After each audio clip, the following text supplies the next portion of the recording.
Raphaël Glucksmann est officiellement candidat à la présidentielle. Vous avez vu, j'ai un nouveau son. Et oui, bon, c'était un secret pour personne. Il était candidat à la présidentielle. Il avait dit « Je me laisse 3 mois. Je me laisse 3 mois pour convaincre les forces de gauche de voter pour moi à la présidentielle. » Il l'avait déjà dit. Il l'avait dit.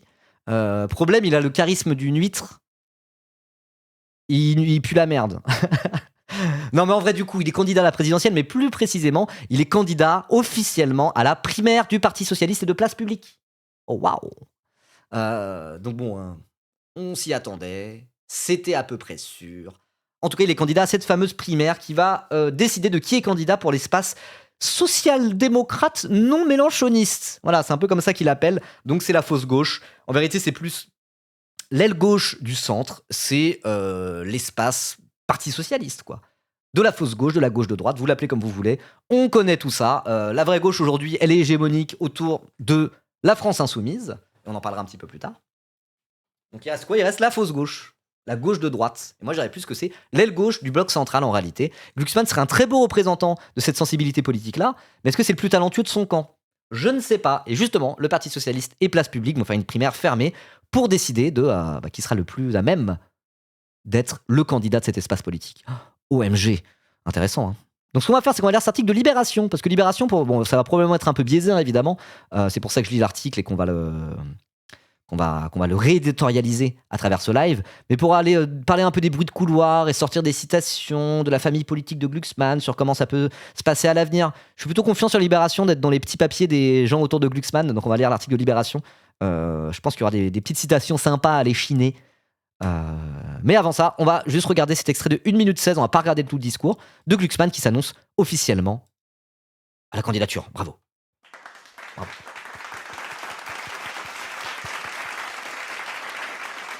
Je suis candidat à l'élection présidentielle. Mon obsession, c'est que les travailleurs français vivent mieux de leur travail. Aujourd'hui, en France, les salaires sont trop bas. Ouais. Et c'est la rente ou l'héritage qui détermine votre Il a position raison. dans la société. Rendez-vous compte, il y a 50 ans, les 2/3 du patrimoine des Français étaient constitués par le... Ah, ça part sur des sujets de fond directs? Alors, le truc, c'est que Raphaël Glucksmann va quand même plus ou moins faire campagne à gauche. Là, le constat qu'il est en train de faire, en vérité, on le partage, effectivement. On peut plus s'émanciper par le travail, et maintenant, sa vie, sa classe sociale même, en réalité, enfin pas sa classe sociale, mais sa vie, la vie économique d'un Français est vraiment déterminée par sa classe sociale. Et l'héritage est de plus en plus prégnant dans la vie économique que va avoir un individu. Alors qu'à l'époque de mes parents, voire de mes grands-parents, tu pouvais uniquement par le travail réussir à t'émanciper, on va dire, quoi. Enfin, t'émanciper. Non, le terme est mal choisi. Mais voilà, juste avec un boulot, sans avoir de coup de pouce de sa famille ou quoi que ce soit, sans faire des grandes études prestigieuses avec le capital culturel de papa-maman ou que sais-je, bah, tu pouvais juste trouver un taf, fonder une famille, accéder à l'immobilier et puis avoir une vie normale, on va dire, tranquillou, juste avec un diplôme normal et puis sans aide de ses parents, quoi. C'était à peu près possible de l'après-guerre jusqu'aux années 80, on va dire. Ça l'est de moins en moins et là, c'est de pire en pire. On retourne, comme Thomas Piketty aime le rappeler dans ses ouvrages, on est en train petit à petit de retourner à une société d'héritiers finalement, quoi. Voilà. Ça, c'est très très faux en Big 2026, exactement. Donc il part de ce constat qu'on partage tous parce qu'il se place quand même à gauche dans le cadre de sa campagne. Mais en fait, le constat, oui, on est d'accord, Raphaël Glucksmann. Mais c'est quoi ses solutions? Ses solutions, a priori, c'est rapprocher le salaire net du salaire brut et taxer un peu les riches. Bah, ça ne suffira pas, monsieur Glucksmann. Par le produit de leur travail, de leur labeur, et 1/3 seulement par l'héritage. Et aujourd'hui, c'est l'inverse absolu, l'exact inverse. Les 2/3 du patrimoine des Français sont constitués par leur héritage et 1/3 seulement par leur travail. On est en train de recréer une société de privilèges, comme Voilà. Là, il récite Thomas Piketty, en gros, quoi. sous l'Ancien Régime, au détriment Je des suis travailleurs d'accord. français. Alors C'est ma vrai. mesure, elle est simple. Il a raison. Alors, Nous augmenterons la rémunération nette des travailleurs. Et comment nous c'est ce que je disais. Il a dit net des travailleurs. Il n'a pas dit on va augmenter les salaires. Augmenter les salaires, c'est augmenter le net et le brut. C'est t'augmentes tout. T'augmentes tout, y compris... enfin, en tout cas, tu rognes pas sur les cotisations sociales et sur le brut. Parce que les cotisations sociales, c'est du salaire, qu'on appelle parfois salaire différé, qui va aller financer la sécurité sociale et qui va aller financer la retraite par répartition et le remboursement des soins. C'est une partie de son salaire qu'on met dans une grande caisse commune des travailleurs qu'on appelle la sécurité sociale pour socialiser, on va dire, socialiser une partie du salaire, quoi, à travers la retraite par répartition et le remboursement des soins. Donc c'est pas un hasard s'il dit augmenter le salaire net. Ça, c'est une solution de libéral. A priori, si tu augmentes juste le salaire net sans augmenter tout le reste, bah, c'est que tu rognes sur le salaire brut et sur les cotisations sociales. Donc c'est que tu définances la sécu, quoi. Bah super, solution de libéral. Hein. Comment nous financerons ça ? Comment nous financerons cette baisse des prélèvements sociaux sur les salaires des Français ? Ah bah il le dit, baisse des prélèvements sociaux sur le salaire des Français. Eh bah super. Eh bien, en taxant davantage les méga héritages, les 1% les plus gros. 99% des héritages ne seront pas affectés. Les 1% les plus gros, ça nous permettra de récupérer 15 milliards d'euros que nous transférerons directement sur la fiche de paie des travailleurs français. Alors 15 milliards d'euros par an sur la fiche de paie des travailleurs français, ramené au nombre de Français qui travaillent, c'est pas une si grosse augmentation. Hein. Puis en plus, c'est en mode genre, il veut pas taxer les multinationales, il veut pas taxer les employeurs, entre guillemets. Parce qu'augmenter les salaires, c'est encore mieux que taxer, en fait. Taxer, c'est oh là là, les exploiteurs gagnent trop d'argent, du coup on reprend une petite partie de leur argent. En fait, si tu augmentes les salaires, ça baisse les revenus des exploiteurs. Donc en fait, c'est encore mieux, ça revient au même, c'est plus simple et c'est plus de gauche. Et pourquoi nous voulons faire ça ? Pourquoi ? Bien parce que la République, quand elle est cohérente et elle récompense ceux qui se donnent la peine de travailler, de produire, de créer, et pas simplement de naître. De naître. Oui, bah oui, les sociétés de privilèges et d'héritage, c'est de la merde. Bah, heureusement que t'es là pour nous le rappeler. Mais tes solutions, elles puent du cul. Voilà, 15 milliards. Il veut taxer à hauteur de 15 milliards uniquement via les héritages pour augmenter un petit peu les travailleurs. Selon Anaskazib, c'est 41 € par personne. 40 € par personne d'après Anaskazib. Ouais, ça doit être ça quelque chose. Si tu comptes 50 millions d'actifs, ça fait 300 € par an. Je sais pas exactement. Mais c'est pas beaucoup augmenter les salaires. Hein. Non, pour augmenter les salaires, il y a une seule chose à faire, c'est augmenter les salaires.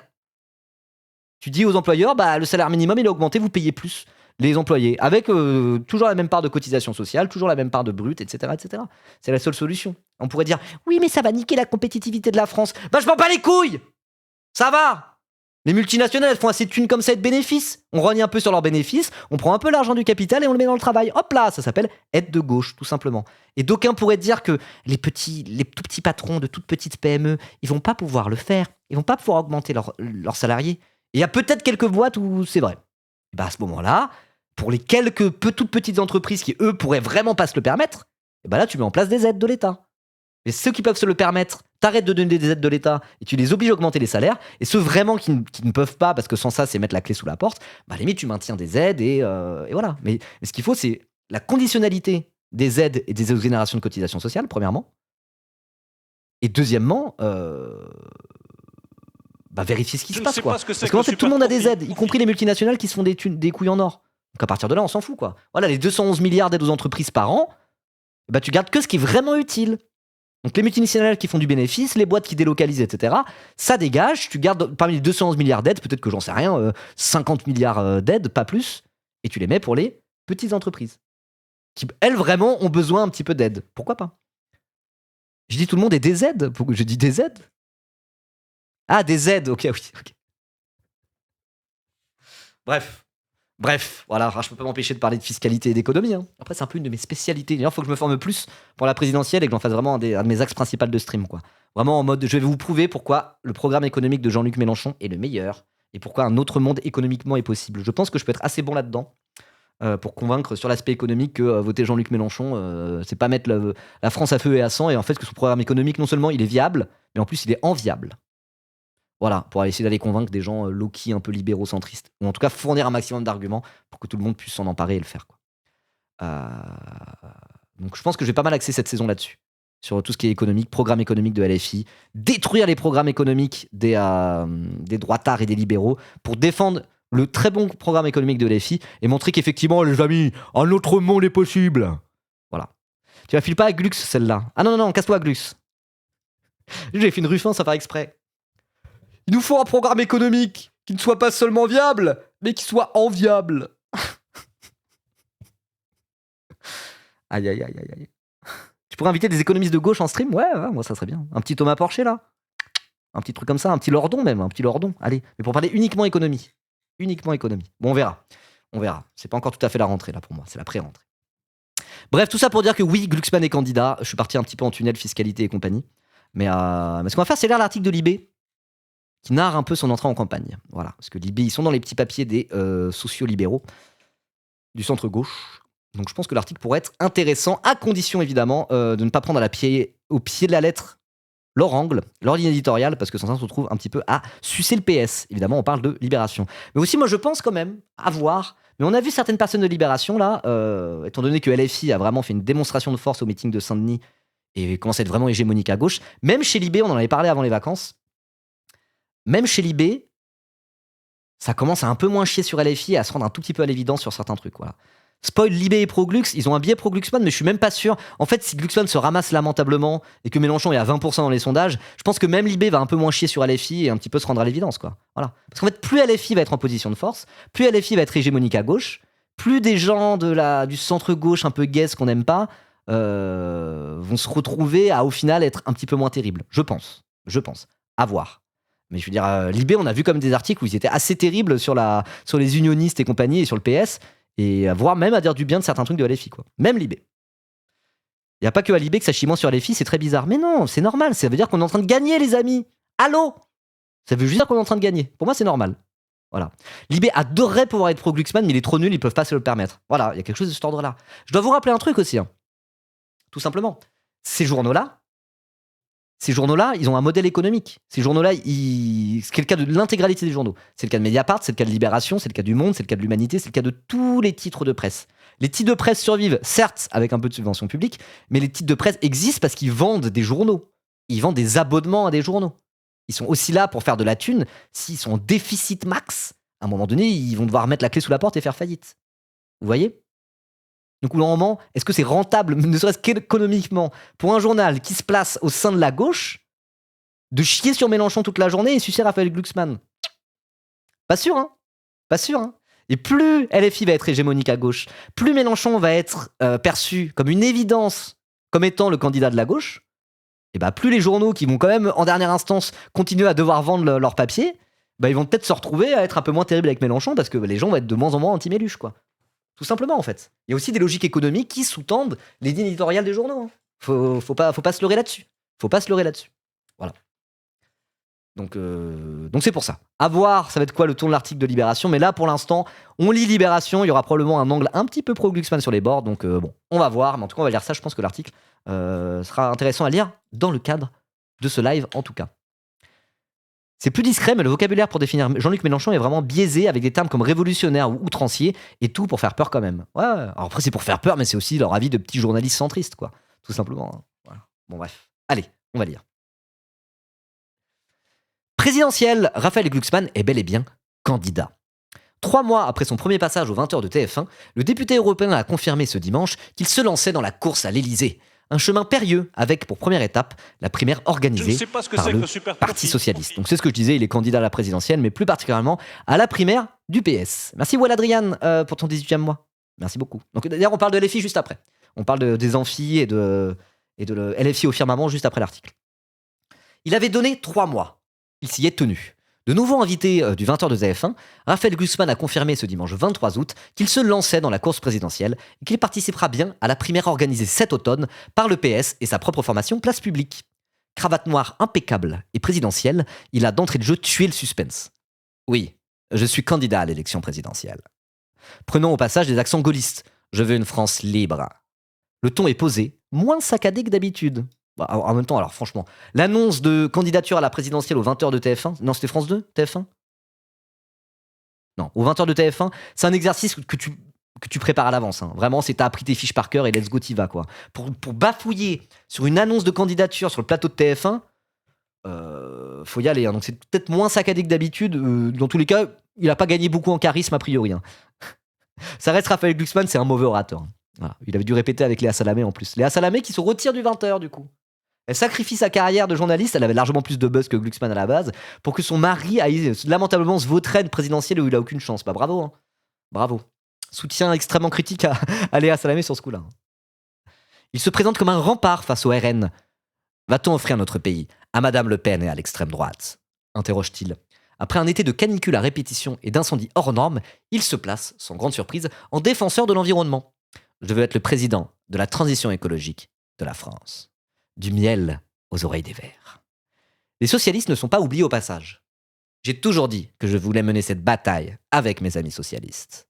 Une participation à la primaire qui permettrait selon lui d'organiser la refondation de la gauche, comprendre sans Jean-Luc Mélenchon. Donc rien de très nouveau, on le sait depuis bien longtemps. Là, ce qui est intéressant, c'est de regarder ce qui se passe chez les écolos.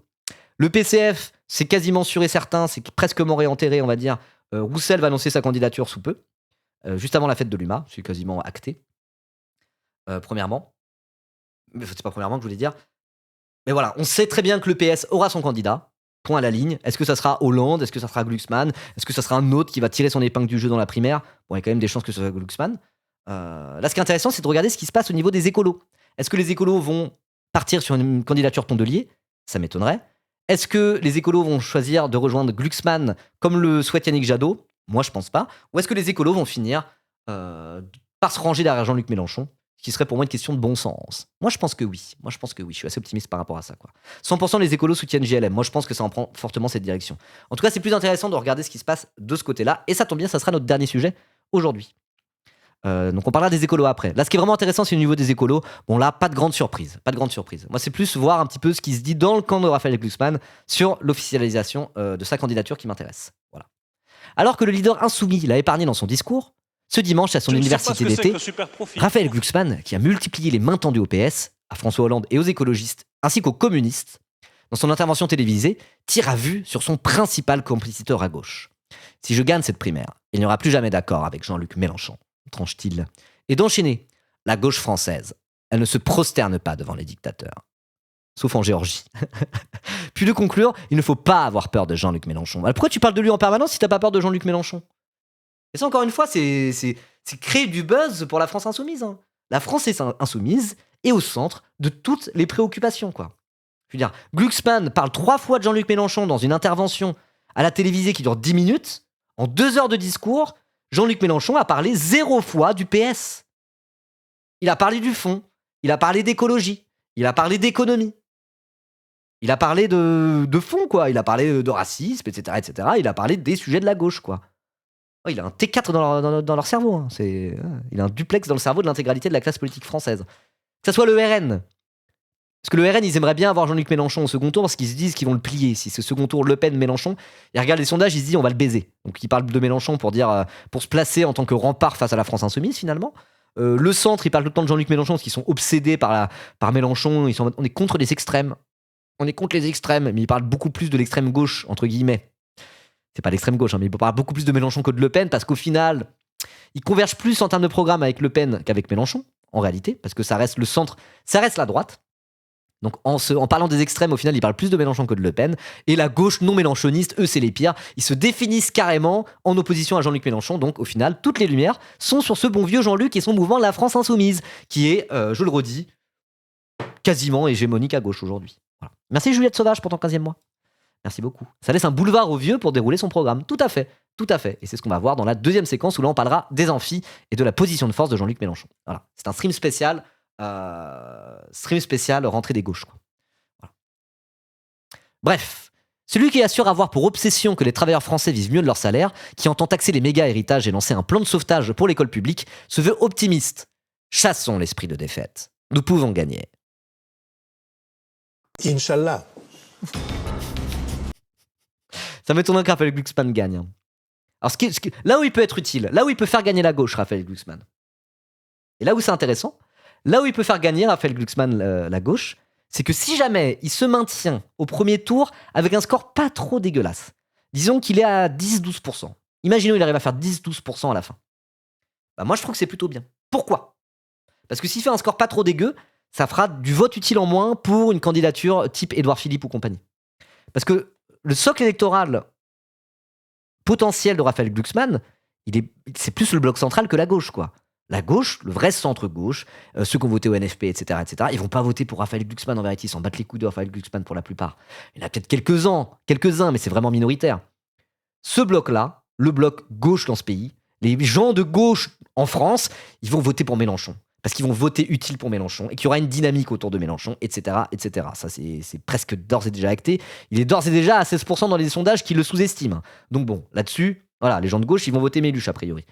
Donc les gens qui pourraient plus voter pour Raphaël Glucksmann, en bonne partie, c'est plus des gens du bloc central. Vous voyez ? des gens qui ont voté Macron en votant utile Macron, qui là sont en mode « Oh, moi je suis quand même un peu progressiste, donc ça me ferait chier de voter pour Édouard Philippe », et qui pourrait voter pour Raphaël Glucksmann. Donc pour moi, le score que fera Raphaël Glucksmann à la fin, ça sera des pourcentages en moins pour, disons, Édouard Philippe ou un autre. Celui qui arrivera à prendre le leadership dans les ruines du macronisme. Vous voyez? Donc pour moi, si Glucksmann il a 2%, c'est que ça a voté Édouard Philippe en masse. Si Glucksmann il a 12%, c'est qu'Édouard Philippe a pris moins de votes utiles que prévu. Et donc à la fin, est moins haut. Vous voyez? Donc moi, c'est mon avis, et je ne suis pas le seul à le dire. Plus Raphaël Glucksmann sera haut, à la fin du premier tour, plus Édouard Philippe sera bas. Édouard Philippe ou un autre, que ce soit Attal ou Philippe. Donc en vrai, ce bloc central, il faut qu'il se disperse entre le plus de candidats possible. Idéalement, il faut Attal, Glucksmann et Édouard Philippe. Si c'est le cas, la barre pour le second tour risque d'être assez basse. Et là, je suis assez confiant pour ce que Mélenchon puisse se qualifier au second tour.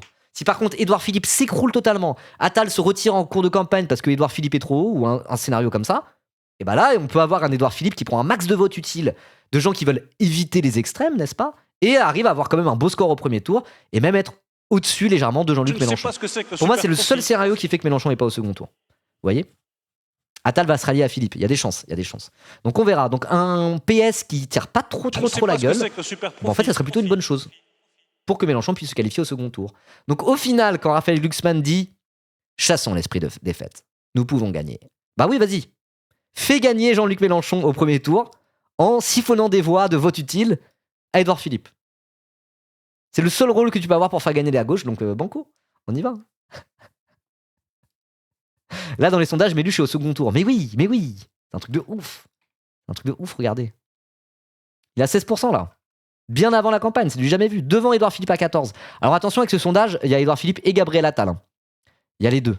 Sachant qu'ils sont sur les mêmes... Je ne sais pas ce que c'est que le super ils sont sur le même créneau.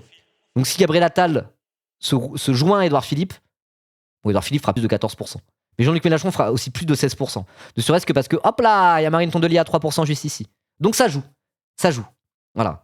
Si vraiment Édouard Philippe ou un autre arrive à agréger un maximum de votes utiles du bloc central, bah face à Jean-Luc Mélenchon, ça va vraiment se jouer entre les deux là, pour qui ira voter Marine Le Pen. Marine Le Pen qui, je pense, sera plus bas que ça en réalité. Vous voyez? Donc il y a un monde, c'est pas impossible, il y a un scénario où Édouard Philippe est devant Mélenchon au premier tour. C'est pas impossible. Mais la dynamique de Mélenchon, quand même, elle est tellement belle là. Elle est tellement belle que moi je pense que Mélenchon sera devant. Mais à voir. Il y a un risque que Mélenchon soit pas au second tour. Et ce risque-là, c'est si tout ce bloc-là, Philippe, Glucksmann, Attal, arrive à faire un max de votes utiles envers un candidat qui dépasserait Mélenchon au premier tour. Mais bon. Mais Tondelier a dit qu'il y aurait une candidature écolo. Alors elle a dit ça, vous allez voir qu'elle va dire le contraire. Tondelier a dit « Je vais continuer à me battre pour qu'il y ait une union de toute la gauche », alors qu'on sait très bien que ça n'arrivera pas. Elle est dans un jeu de posture politicienne où elle essaie d'occuper le terrain parce qu'elle a plus que ça à faire. Elle est coincée dans un discours qu'elle a depuis assez longtemps. Et vous inquiétez pas pour ça, on verra. Arrêtez de croire les politiques... arrêtez de croire que ce que disent les politiques, c'est ce qu'ils ont au fin fond de leur tête. Et à un moment donné, elle va pas pouvoir. Moi, je pense que les écologistes vont se rallier à Mélenchon. On en parlera un petit peu après, mais je pense vraiment que ça va se faire comme ça. Parce que là, voilà. Si je t'ose en fille. Tondelier, si elle part, elle sera lâchée par sa base. Mais ce qui va se passer, moi je pense, c'est que Glucksmann, je sais pas si Glucksmann, mais en gros, ils vont faire la primaire du PS. Le PS va avoir son candidat officiellement et ils vont être en mode bon, bah, il n'y aura pas d'union. Nous, on a notre candidat, démerdez-vous. À côté, il y aura Mélenchon en mode bah, on est à 16% dans les sondages. Rejoignez-nous si vous le voulez. Et donc, du coup, ils vont faire un vote en interne et faire fonctionner la démocratie interne pour savoir que fait les écolos. Et puis au final, ils vont se rallier à Mélenchon parce que la base militante des écolos vont se dire bon, on est de gauche, on est pour l'union et on veut faire gagner la gauche, donc là, on n'a pas d'autre choix que de faire gagner Mélenchon et de se joindre à lui. Sachant qu'en plus, il y a toute une partie des écolos et notamment les députés écologistes qui vont pousser sur cette ligne-là parce qu'ils veulent avoir un bon accord pour les législatives, pour premièrement conserver leur siège et deuxièmement préparer les législatives 2027 où il faudra tenter, si jamais Mélenchon gagne, d'avoir une majorité la plus large possible, et si jamais Mélenchon perd, de quand même maintenir une gauche la plus forte possible à l'Assemblée pour éviter de se faire chier dessus trop fort par le RN. Donc il y a aussi les législatives derrière qui vont être pensées de la part d'une partie des écolos. Donc moi je pense que voilà, il y a Cyrielle Châtelain, Sandrine Rousseau, d'autres dans le groupe écologiste comme Benjamin Lucas et compagnie, qui n'est pas chez les écolos, qui vont quand même pousser de ce côté-là. Et il me semble que ceux qui vont pousser côté LFI sont quand même bien plus prégnants et puissants que Yannick Jadot tout seul qui pousse pour aller se ranger derrière Glucksmann. Donc moi je suis assez confiant pour que les écolos rejoignent Jean-Luc Mélenchon à la présidentielle. Et on verra, de toute façon ça on en parlera un peu plus tard. Même si j'ai déjà un peu tout dit. Bref, tout ça pour dire que Glucksmann, oui, allez. Siphonne des voix à Édouard Philippe, c'est bien, allez, vas-y. Je ne sais On pas prend. ce que c'est que le Mais crois pas que tu vas être super président de la profit. République, mon gars. Voilà. Merci Islamo-Gauchix pour ton 18e mois d'abonnement. Une petite danse de célébration de gauche. Vas-y, danse de gauche. Ah, est-ce que vous reconnaissez la danse que je fais?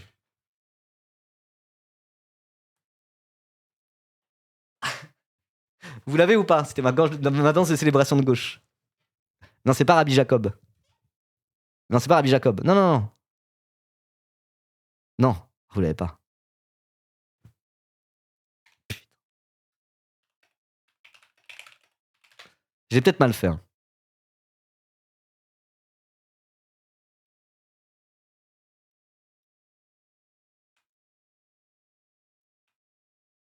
J'ai un peu mal fait, c'est ça? C'est George W. Bush.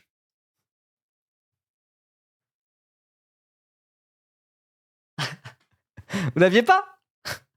C'est la danse de George W. Bush. Ah, c'est à peu près ça que j'ai fait. Ça va, je l'avais. Je l'avais.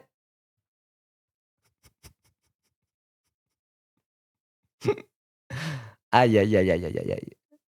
Aïe, aïe, aïe, aïe, aïe. Bon, allez, on reprend.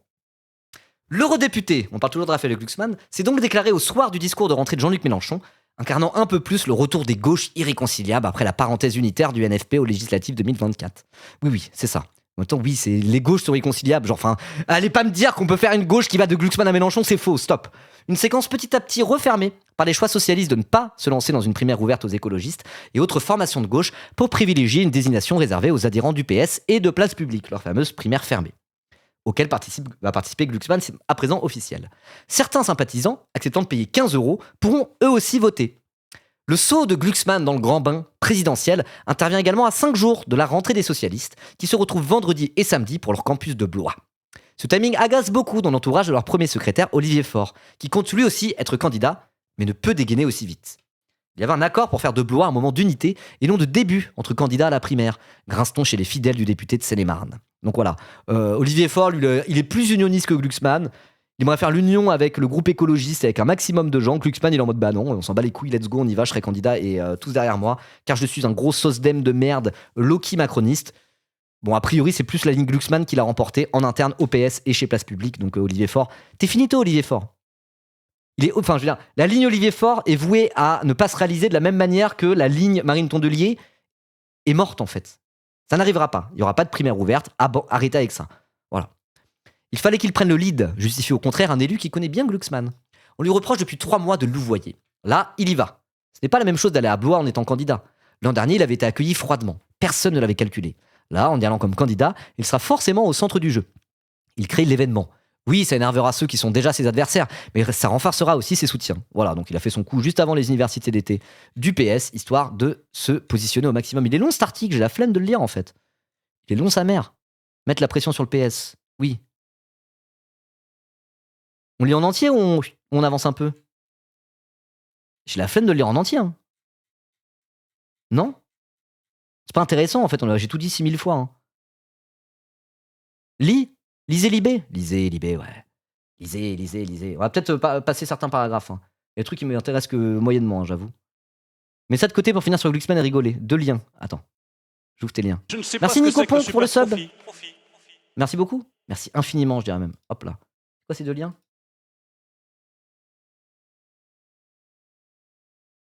Est-ce qu'on regarde pas plutôt des extraits de gens qui parlent de Glucksmann pour se foutre de sa gueule, hein, j'avoue, c'est peut-être une meilleure idée. Hein. En vrai. Bon, à voir. Bon, je vais pas finir les paragraphes. Donc oui, il essaie de se placer au centre du jeu avant les universités d'été du PS. Très bien. Cette légère accélération s'explique aussi par le besoin de clarification pour sa campagne Léa Salamé. Difficile pour la journaliste, avec qui il s'est laissé prendre en photo en Corse pour Paris Match, c'est vrai, de revenir à l'antenne du 20h de France 2, pour une semaine avant de se mettre en retraite. Dernière raison, mettre la pression sur le PS pour boucler un accord sur l'organisation de la primaire. Date précise, prix pour les sympathisants, vote en ligne possible, charte d'engagement, etc. Les huiles socialistes et de Place Publique ont négocié tout l'été pour convenir de règles communes. Bon, c'est pareil, on va passer à la suite, on va dire que les débuts de paragraphes, parce que là, oui, bon, ça vous intéresse vraiment les modalités précises qu'ont négocié les huiles socialistes et Raphaël Glucksmann sur les modalités de la primaire du Parti Socialiste? On s'en branle, c'est bon. Oui, voilà. En gros, il essaie de manigancer pour gagner la primaire à la fin, quoi. Voilà. Quelle modalité précise, vote en ligne ou pas vote en ligne. Je dirais qu'on s'en bat un peu les couilles. Donc plutôt ce qu'on va faire, c'est parce que ça parlait de Léa Salamé, on va plutôt regarder cet extrait. Voilà, on va se faire plaisir. On va se faire un peu plaisir. Sa femme au chômage. C'est quoi ça du coup? Il va mettre sa femme au chômage. On va en parler tout à l'heure. Pour faire quoi 1%. Il va mettre... Oh! Alors je pense qu'il va faire un peu plus d'1%. Mais quelque part, oui, hein. Elle dit tout haut ce que tout le monde pense tout bas, hein. Mais c'est juste 4 secondes l'extrait que tu m'as envoyé. Je pensais que ça allait être un peu plus long, hein. Mais oui, tout le monde est d'accord pour dire ça, même aux grandes gueules, ça se fout de sa gueule, quoi. Voilà. Parce qu'encore une fois, Léa Salamé a plus de buzz que Raphaël Glucksmann en réalité. Elle a une bien plus belle carrière de journaliste, entre guillemets, de journaliste télé, que Raphaël Glucksmann a une carrière d'homme politique, quoi. Alors après, Raphaël Glucksmann a une assez bonne carrière d'agent de la CIA, pour le coup. On peut pas dire le contraire. Mais bon.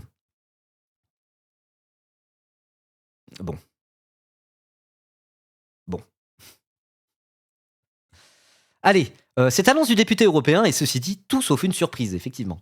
Depuis son premier passage cravaté sur TF1 le 26 mai, Glucksmann n'a cessé d'agir comme un candidat, sorti d'un livre-programme pour prouver qu'il a envie de se jeter dans le bain élyséen et incarner un sursaut patriotique. Meeting le 13 juin au Dock d'Aubervilliers devant 4000 personnes revendiquées par ses équipes et quelques barons socialistes avec un slogan gagné en 2027. Vous vous en souvenez, on en a déjà parlé de ce meeting, qui laissait peu de doutes sur la suite. Dans un discours travaillé et des progrès dans la prise de parole en meeting, celui dont il ne fallait pas dire qu'il était candidat martèle vouloir faire de la République française une république écologique. Et coche les cases qui font plaisir aux militants socialistes. École, salaire, écologie, Europe, autorité. Autorité? Ça fait plaisir aux socialistes, ça, autorité? École, salaire, ordre, écologie, Europe, famille, autorité, identité. Non, j'en ai rajouté là. Bon, bah ok. Hein. Super. Glucksmann n'avance en revanche que très peu de propositions concrètes. C'était très scolaire, maugré alors un haut dirigeant du PS, inquiet de voir le leader de Place Publique entouré désormais de macronistes déçus. Et oui. Que dit Raphaël sur les retraites et la taxe Zuckman? On ne sait toujours pas. Un élu francilien le met en garde. Dans cette primaire, il va être le candidat le plus à droite. Ça va être une position compliquée pour lui. Bah ouais. Hein. C'est vrai qu'il y a un monde où il perd. C'est vrai qu'il y a un monde où il perd la primaire, hein, Glucksmann. Il y a quand même un monde où on peut s'attarder un peu dessus. Il y a quand même un monde où il perd la primaire comme un couillon. Hein. Il y a un monde où les gens du PS qui vont voter sont complètement délus et pensent être vraiment de gauche. Il lui arrive ce qui est arrivé à Manuel Valls en 2017. Manuel Valls, il était candidat, il était favori en 2017 pour la primaire du Parti Socialiste. Alors une primaire très particulière parce que c'était la primaire juste après le mandat catastrophique et extrêmement droitier et traître de François Hollande. Donc il était quand même vu comme le favori, Manuel Valls, parce qu'il avait été Premier ministre, etc., etc. Et au final, il s'est fait complètement niquer par un certain Benoît Hamon, qui a fait campagne à gauche, qui était en mode genre, non mais c'est pas possible, Hollande le gros droitard, je vais faire une campagne vraiment à gauche pour tenter de redonner au PS ses lettres de noblesse. Et au final, il a gagné, contre toute attente, face à Manuel Valls, qui s'est empressé de trahir le PS en se ralliant à Macron directement. Voilà. Est-ce qu'il pourrait pas se passer un truc un petit peu analogue sur cette primaire du PS? Au sens où certains au Parti Socialiste estiment en réalité être vraiment de gauche. On ne sait pas ce qu'ils foutent au PS, mais bon, ils s'estiment être vraiment de gauche et ils se disent « Ah non, je vais voter pour le candidat qui est le plus à gauche, pas pour Raphaël Glucksmann, parce qu'il est trop de droite à mon goût. » Si c'est le cas vraiment, Glucksmann, quel nul à chier. Hein. Vous imaginez, il perd la primaire comme un nul? Vous imaginez? Léa Salamé, elle va dire quoi? Léa Salamé qui s'est mis en retrait du 20h juste pour ça. Là, dans 2 mois, il perdrait la primaire et il se fait... On n'entend plus parler de lui. Ça serait marrant, en vrai. Royal élu et se rallie à Méluche. Ouais, j'y crois pas. Dans ce cas, Salamé a vraiment quitté pour rien. Bah ouais, de fou. Aïe, aïe, aïe, aïe, aïe. La différence, c'est que c'était une primaire ouverte pour Hamon. Ah ouais? Ah, ok. D'où les velléités de Raphaël Glucksmann à fermer la primaire le plus possible pour être sûr en fait, que cette primaire soit juste une manière de valider sa candidature, quoi. Et sa légitimité. Hollande a dit s'il y allait ou pas. Je crois que ça en parle juste après. Voilà, Hollande, candidat de secours. Donc voilà, on va continuer à l'article doucement. L'article est un peu trop long, donc je vais pas tout lire. Faire échouer la primaire unitaire. Comment un homme qui s'est lancé en politique, en contraste social-écolo après le débâcle socialiste de 2017 et opposé à Emmanuel Macron, se retrouve-t-il sur le nuancier des roses, à la place occupée à son temps par Manuel Valls? Bah tiens, j'en parlais. Marrant ça. Sans être aussi raide que l'ancien Premier ministre sur les questions d'autorité, et a priori moins libéral et surtout moins provocateur que lui, Raphaël Glucksmann a travaillé ces derniers mois à occuper le centre-gauche, entre guillemets, convaincu que la fin de Macron lui ouvrirait cet espace. Tout à fait, il va faire campagne au centre, il va faire campagne dans l'aile gauche de l'électorat macroniste, en réalité. Ne pas laisser François Hollande ou Bernard Cazeneuve s'y installer avant lui et empêcher des électeurs de gauche de choisir in fine Édouard Philippe au premier tour, de peur de voir Marine Le Pen l'emporter au second tour face à Jean-Luc Mélenchon. Bon, je suis tout à fait d'accord avec cette analyse. C'est exactement ce que je disais avant. Voilà. Un Glucksmann qui se casse pas trop la gueule dans les sondages, ça serait en fait moins de votes utiles pour Édouard Philippe. Donc même dans Libération, ils actent le fait que le socle électoral de Raphaël Glucksmann est connexe, j'utilise un mot de mathématicien, est connexe avec le socle électoral d'Édouard Philippe. Et même Libé le dit que c'est un gros macronos de première. Aïe, aïe, aïe, aïe, aïe. 15 € pour participer à la primaire du PS, ils ont besoin de thunes. C'est surtout Raphaël Glucksmann qui veut fermer le plus possible la primaire pour être sûr de se faire élire. C'est ce qu'on disait juste avant. D'où cette stratégie de faire échouer la primaire unitaire et celle de s'afficher avec l'aile droite du PS. Le 27 juin, Glucksmann était ainsi dans la Sarthe, répondant à l'invitation de Stéphane Le Foll, ancien ministre de l'Agriculture et maire du Mans, pour poser avec Hollande et Cazeneuve. Voilà, donc bon, rien de très nouveau, effectivement, c'est le candidat aile droite du PS, ou plutôt aile gauche du bloc central, et donc, voilà, il agit en tant que tel. Et c'est pour ça que c'est l'adversaire, au sein de cette primaire, d'Olivier Faure, qui lui veut rester un peu plus ancré dans la gauche. Problème, Olivier Faure... Ouais, mais c'est pas toi qui décide. T'as un droitard du PS, le PS a choisi d'être des gros droitards, donc t'es plus dans la gauche, maintenant t'es dans l'aile gauche du bloc central, et c'est comme ça. Donc c'est pour ça que je pense qu'il va quand même se faire niquer par Glucksmann à la fin, parce que les gens qui vont voter à cette primaire ne sont pas d'élus, mais à voir, peut-être qu'on aura une surprise. Voilà. Carte postale aux écologistes. Alors, cet été, Glucksmann s'est quelque peu fait oublier. Peu de déplacements. Le premier le 14 juillet en Gironde, pour une séquence agriculture et sécheresse, histoire de répondre aux critiques en parisianisme du candidat, avant d'inaugurer une reproduction de la Statue de la Liberté à Izon. On s'en bat les couilles. Première carte postale envoyée aux socialistes. Je n'imagine pas une campagne où nous serions séparés. Après un passage au Festival d'Avignon, Glucksmann ferme les écoutilles en famille en Corse. On le retrouve tout de même le 9 août pour dénoncer sur RTL l'opération russe de déstabilisation dont il est victime. Personne n'a entendu parler de cette opération russe, ça va. Tranquille. C'est pas ça qui va te faire gagner ou perdre la présidentielle. Ce qui va te faire perdre la présidentielle, Glucksmann, c'est que t'es nul à chier. Nuance. Et ça sera pas la faute des Russes. Oui, ok, alors, blablabla. Sion Load pour parler. Je m'en bats les couilles de l'été de Raphaël Glucksmann. Oh là là, oui, il est trop long cet article. La vérité, il est trop long. Oui, il s'entoure d'éléphants socialistes. Bon, on va passer directement au dernier paragraphe parce que là, je commence à en avoir marre et voir justement sur Hollande. Quid de François Hollande? Parce qu'il y a plein de gens qui trouvent, et j'en fais un peu partie, que Hollande est quand même bien plus talentueux que Raphaël Glucksmann. Et même si effectivement il porte le sceau de l'infamie d'avoir gouverné à droite alors que c'était un président censé être de gauche, d'avoir tué la gauche, nous autres, peuple de gauche, n'est-ce pas, on se dit que c'est pas possible de voter Hollande, quoi. Des gens voteraient pour qu'Hollande tue la gauche une deuxième fois, c'est pas possible. Mais il faut se rappeler d'un truc, c'est ce que je viens de dire, c'est que cette candidature-là, Glucksmann, Hollande, etc., elle va faire campagne auprès de l'aile gauche des orphelins des macronistes. L'aile gauche du bloc central. Donc en fait, Hollande pourrait être un très bon candidat pour l'aile gauche du bloc central, vous voyez. Donc nous autres, qui sommes vraiment de gauche, on se dit, mais c'est pas possible. Qui voterait François Hollande? Les gens qui seraient prêts à voter Glucksmann, eux, ils seraient prêts à voter François Hollande, peut-être. Et François Hollande semble quand même être bien meilleur que Raphaël Glucksmann pour tenir une campagne. D'ailleurs, il a déjà gagné une campagne, donc c'est quand même pas rien. Voilà. Après, Hollande, c'est le papa de Macron. Voilà. Mais t'as le choix entre le père de Macron et le cousin de Macron. Bon. Dans tous les cas, tout ça, c'est de l'aile gauche du macronisme. On peut dire ça comme ça. L'aile gauche du bloc central. Moi, c'est comme ça que j'aime les désigner. Voilà. Donc peut-être qu'Hollande serait effectivement un meilleur candidat. Mais je crois qu'Hollande ne veut pas participer à la primaire. Donc je pense qu'Hollande est là, effectivement, en candidat de secours. Si Glucksmann pue trop la merde et médiatiquement s'effondre trop vite, Hollande, il va arriver et faire maintenant on se calme et c'est moi qui vais être candidat à ta place. Mais je sais pas. Hein. Je sais pas ce qui se passe. Là, franchement, tout ça, c'est de la politique fiction. On va voir. Le cousin, c'est qui? Attal. Non, Attal, c'est le frère à Macron. Glucksmann, c'est le cousin à Macron. Et Hollande, c'est le père de Macron. Le beau-père, si vous préférez, parce qu'ils sont pas dans le même parti. Le père de Macron étant Bernard Arnault. Bref. Voilà. Hollande a une lane nostalgie slop. Je suis d'accord avec ça. Mais c'est plus comment ça va s'agencer. Parce que si Glucksmann gagne la primaire, part en campagne, faudrait qu'Hollande fasse le bon move. Faut que Glucksmann se retire au profit de Hollande, quoi. Tu vois ce que je veux dire? Donc je sais pas. Et Philippe, c'est qui? C'est l'autre frère de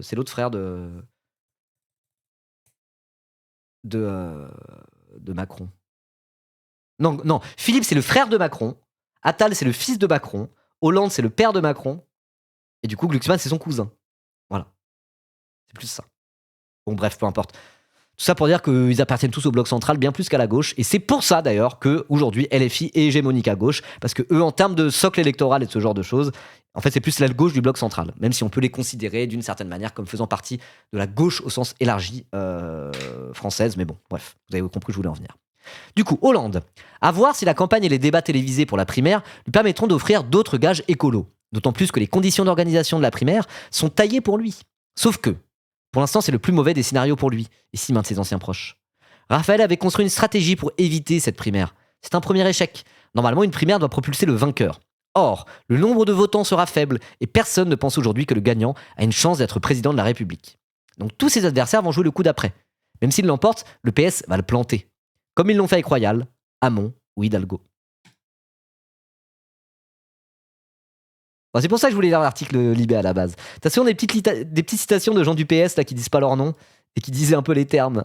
Ok, donc selon un ancien proche de Raphaël Glucksmann, probablement au Parti Socialiste, il est en train de dire non, mais le PS sait qu'ils vont pas gagner. Donc en fait, si Glucksmann gagne le PS, c'est un mauvais coup pour le Parti Socialiste, pour l'appareil du Parti Socialiste. Et donc ils vont le planter comme ils l'ont déjà fait avec Ségolène Royal, comme ils l'ont déjà fait avec Benoît Hamon, comme ils l'ont déjà fait avec Anne Hidalgo. Donc il va se faire baiser. Et peut-être que là, justement, Hollande vient prendre tout son sens. Et le premier qui attend sa chute s'appelle effectivement François Hollande, prêt à jouer le rôle du candidat de secours. Glucksmann s'est embourbé dans cette primaire qui ne prendra pas, souffle-t-on dans l'entourage de l'ancien chef de l'État. Les minoritaires du PS ont pris la main sur Raphaël parce que ce qui les intéresse, c'est de sortir fort de la tête du PS. Ouais, les manigances. Ils se retrouvent piégés dans un mini-congrès. Ce qui se joue là, c'est qui prendra l'appareil pour les législatives et l'après 2027. Glucksmann a 2 mois pour prouver le contraire. Ok, d'accord. Donc en conclusion, ça c'est la partie intéressante de l'article.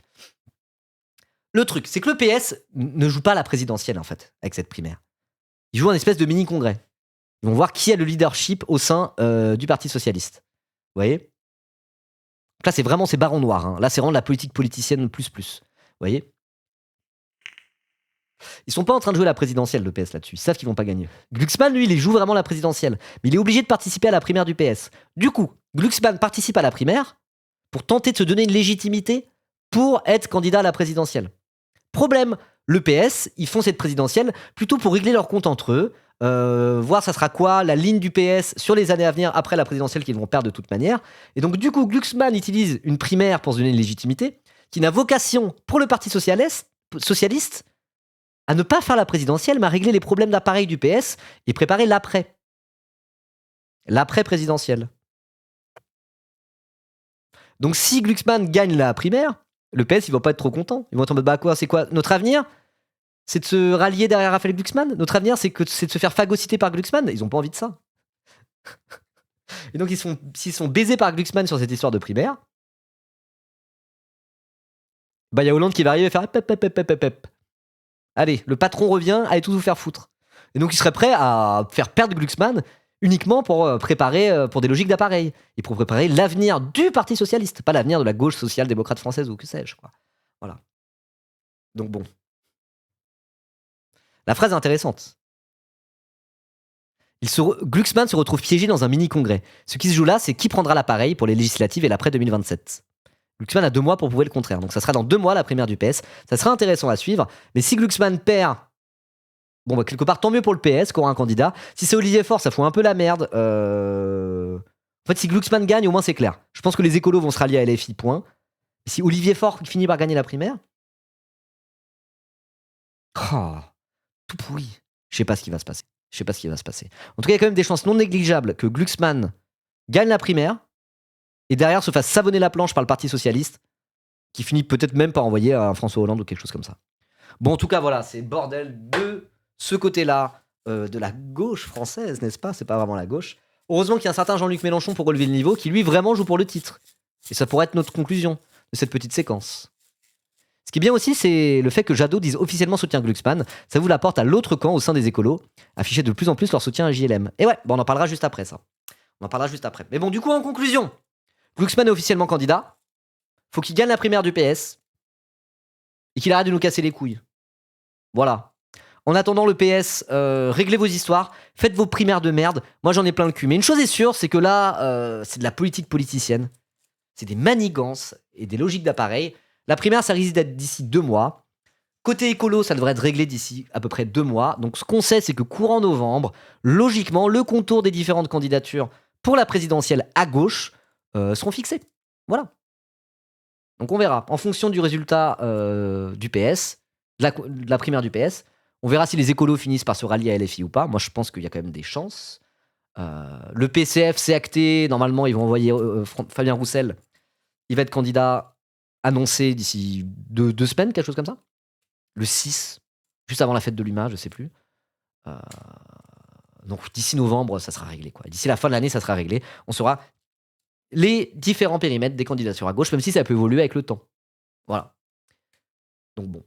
Affaire à suivre, hein. En tout cas, Glucksmann, on te souhaite bon courage pour perdre cette présidentielle. Et si vous regardez ça sur YouTube, n'hésitez pas à me dire ce que vous pensez de Raphaël Glucksmann, que du bien, j'imagine, en commentaire. Likez la vidéo, vous abonnez, etc., etc. Attendez, papa, j'ai oublié des trucs. Non, j'ai rien dit. Conclusion annulée. Je rembobine. Passe le second lien. Rousseau béguette 2 minutes. Rousseau ? Quel second lien ? Sur Sandrine Rousseau qui parle ? Non, c'est pas Sandrine Rousseau, là. Non, c'est pas ce lien-là. J'en parle après en plus de Sandrine Rousseau. Aurélien Rousseau ? Non, c'est Nicolas Meyer-Rossignol. Sinon, je voulais finir sur cet extrait-là. Plutôt. Je voulais finir sur cet extrait-là. Pardon. Voilà, alors quand même, c'est vrai. On a fait notre petite analyse politique, etc., etc. Mais peut-être que celui qui a la meilleure analyse, finalement, dans tout ça, bah, c'est Charles Consigny, quoi. Moi, je suis pas forcément aussi sévère que vous, ni aussi... Je ne sais pas ce que c'est que le super profit. Merci, Eliane, pour ton tout premier mois d'abonnement. Alors, du coup, qu'est-ce qu'il a à dire ? Moi, je suis pas forcément aussi sévère que vous, ni aussi moqueur, etc. Joël est très moqueuse. Joël est moqueuse. Bon, moi, je pense plusieurs choses. D'abord... Nous, on est moqueurs de Raphaël Glucksmann, hein, ici. Nous, ça moque. Hein. Nous, ça moque vraiment. Hein. Donc, c'est marrant. Hein. C'est quand même un homme de droite qui s'assume totalement de droite. Donc, c'est Charles Consigny, parmi tous les commentateurs politiques, homme de droite libéral assumé, qui se retrouve à défendre un peu Raphaël Glucksmann en disant que ça va, il est pas si mal. Attendez. Est-ce que Raphaël Glucksmann serait pas de droite ? Non ? C'est un espace politique qui existe en France, qui est en gros la gauche bobo, et il l'incarne pour le coup, alors là, à merveille. Il a fait quand même 14% aux européennes, faut pas l'oublier. Bien sûr. Mais ta gueule, toi ! Il a fait 14% aux européennes. Ça n'a rien à voir, les européennes et une putain de présidentielle. Ils ont fait combien les écolos aux européennes en 2017 ? Rappelez-moi le chat. Dites-moi le chat. Je dis ça parce que vraiment, je m'en souviens plus. C'était 15%, un truc comme ça ? Ils ont fait une quinzaine de pourcents. Ils ont fait un très beau score, les écolos aux européennes, en 2017. Non, 2019, pardon, en 2019. Donc on aurait pu se dire qu'avec leur beau score aux européennes, la candidature écolo allait cartonner à la présidentielle. Et ben Yannick Jadot a fait moins de 5%. Voilà, ils ont fait 14% aux européennes, les écolos, en 2019. En 2022, à la présidentielle, ils font moins de 5%. Donc là, que ce gros blaireau, il arrive en mode « Il a fait un beau score aux européennes quand même ». Oui, mais on s'en bat les couilles en fait. Ça change rien. 13,4% les écolos, ils avaient fait. Voilà. Donc ils ont un score quasiment divisé par 3. Hein. Donc bon, oui, voilà, il fera ses 5-6%, Glucksmann, et puis basta, quoi. Qu'est-ce que c'est que cette remarque de merde, hein. Franchement, commentateur politique professionnel. Hein. Et donc, il incarne bien cette gauche-là. Ça peut être les gens de gauche qui n'ont pas envie de voter Mélenchon. Et ça peut quand même faire du monde. Oui. LFI est hégémonique, vous inquiétez pas, les gens de gauche qui n'ont pas envie de voter Mélenchon, ils vont faire comme tout le monde. Au pire, ils vont se boucher le nez, ils vont voter utile en votant pour le glorieux camarade Jean-Luc, et puis ils fermeront bien leur petite gueule au bout d'un moment. Ça va 5 minutes. Qui votait Macron, mais Macron n'est plus là. Ou qui votait... Ça peut être un espace relativement large. Ensuite, il est beau. Je trouve que ça compte, moi, en politique. Je pense il est beau. Alors c'est vrai que être beau, c'est plutôt une bonne chose en politique. Pour une présidentielle, il faut savoir représenter. Voilà. Mais il est beau, Raphaël Glucksmann. Après, Glux Prime, barbe de 3 jours, là, à l'époque, il y avait un côté où il avait un petit charme. Mais le truc, c'est qu'il a aucun charisme, notamment parce qu'il parle comme ça. Et qu'il ne sait pas prendre une parole publiquement, sans avoir l'air totalement ridicule. Non, il est pas. Il est mid, ouais. Après, je veux pas juger du physique des gens. Mais c'est pas un Apollon, quoi. Voilà. C'est pas un Apollon non plus. Hein. Bon. Parce que Macron a été élu. Il plaît aux mamies, ouais, oui, bon, ouais. Comme Jordan Bardella. Et au final, Jordan Bardella, il est finito. Hein. Il sera même pas candidat, ce nul. Ah, le nul. Je pense que Macron a été. C'est vrai qu'il a pécho Léa Salamé quand même. C'est vrai. Peut-être qu'en privé, il est super charismatique et tout. Hein. Je dis pas. Mais juste, en fait, dès qu'il a face à une caméra, il est comme ça. Je serai le candidat de la gauche. La gauche sans LFI, sans soutien au dictateur. J'ai peur. Je vais m'endormir. Dès qu'il y a une caméra qui est braquée sur lui, on a l'impression qu'il a un mélange de peur et de fatigue. Ça se trouve, en privé, tu parles avec lui, il est ultra charismatique. Il te parle comme ça, avec une voix un petit peu comme ça. Une voix un petit peu qui fait de la SMR. Il parle normalement, il est comme ça, en détente. Un peu élégant, comme ça. Peut-être, mais simplement, ça ne marche pas. Face à la caméra, il pue la merde. Donc à partir de là, bon... élu parce qu'il était beau et que Jordan Bardella était patron du RN. Oui, c'est de l'image aussi. Et donc je pense que ça compte à l'époque de TikTok, Là, il faut Instagram, quand même etc. Voilà, il a séduit Léa Salamé, séduira-t-il les Français? Donc... Ils ont eu la même tech que nous. Non mais vraiment le niveau des grandes gueules quoi. Il a séduit Léa Salamé. Arrivera-t-il à séduire les Français? J'en peux plus. Qu'est-ce que c'est que ce cirque? Voilà, je pense qu'il a quand même un petit quelque chose de ce côté-là. Je ne crois pas. Alors c'est marrant, les gens cet été, j'entendais plein de gens qui se croyaient très intelligents en disant que Hollande allait casser la baraque, etc. Je pense quand même que Glucksmann, malgré tout, fait un peu plus envie qu'Hollande. On verra si l'avenir me donne raison. Quoi, c'est parce qu'il est moche, Hollande, qui dit ça, c'est ça? Son analyse, c'est Glucksmann, il est plus beau que Hollande, donc ça sera lui le candidat, oui. Hollande est un meilleur orateur, et plus talentueux en tant que politicien que Glucksmann aussi. Ça peut compter, je sais pas. Mais je continue à penser ça et à penser que l'espèce de retour d'Hollande ne fonctionnera pas. Donc je suis pas. Et enfin, je pense que c'est pas complètement con de passer par le PS parce que la primaire du Parti socialiste. Ah c'est bon, on va pas reparler de ça. Non c'est bon. J'ai assez eu de ton avis, Charles Consigny, donc on va s'arrêter là. Voilà. Bon, du coup, j'avais déjà fait ma conclusion. J'avais oublié que je voulais regarder cet extrait. Donc, en conclusion, je dirais que Raphaël Glucksmann est un beau jeune homme. Mais est-ce que ça sera suffisant pour gagner la présidentielle? Inch'Allah. Abonnez-vous!